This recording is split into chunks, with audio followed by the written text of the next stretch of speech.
ಎಂದು ವಿಶಾಲ ಮನೋಭಾವದಿಂದ ಸತ್ಯವತಿಯು ಮಕ್ಕಳ ಕೈಯಲ್ಲಿ ಚಿಲ್ಲರೆ ಹಣ ಹಾಕಿದಳು. ಶೌಕನಾದಿಗಳೇ ಕೇಳಿ.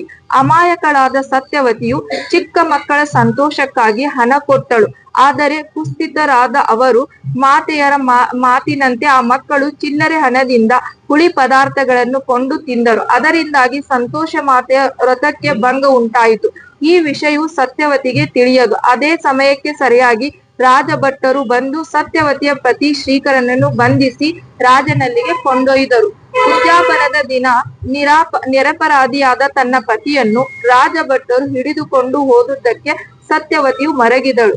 ಭಯ ಭ್ರಾಂತಳಾಗಿ ಶ್ರೀ ಸಂತೋಷಿ ಮಾತೆಯನ್ನು ಸ್ತುತಿಸಿ ಪ್ರಾರ್ಥಿಸಿದಳು. ಸಂತೋಷಿ ಮಾತೆ, ಭಕ್ತವತ್ಸಲೆ, ಆಶ್ರಿತ ಜನ ವಿಪತ್ತಿಹಾರ ಮಾಡುವಳೆ, ದಯಾಮಯಿ, ನಿನ್ನನ್ನೇ ನಂಬಿದೆ.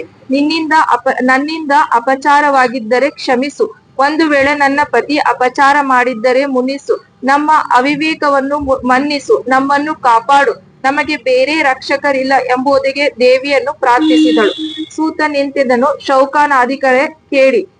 ಇಂತು ಭಕ್ತಳಾದ ಸತ್ಯವತಿಯು ಪ್ರಾರ್ಥನೆ ಸಲ್ಲಿಸಿದ ಸಂತೋಷ ಮಾತೆಯ ಪ್ರಸನ್ನಳಾದಳು. ಆಗ ಆಕಾಶವಾಣಿ ನುಡಿಯಿತು.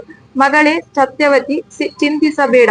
ನಿಮ್ಮಿಂದ ಯಾವ ಅಪರಾಧವೂ ನಡೆದಿಲ್ಲ. ನೀವು ನಿರ್ಮಲ ಚಿತ್ತರು, ವಿಶುದ್ಧ ಭಕ್ತಿಯಿಂದ ವ್ರತವನ್ನು ಆಚರಿಸಿದೆ. ಉದ್ಯಾಪನದ ದಿನವೇ ನಿಮ್ಮ ಮನೆಯ ಮಕ್ಕಳು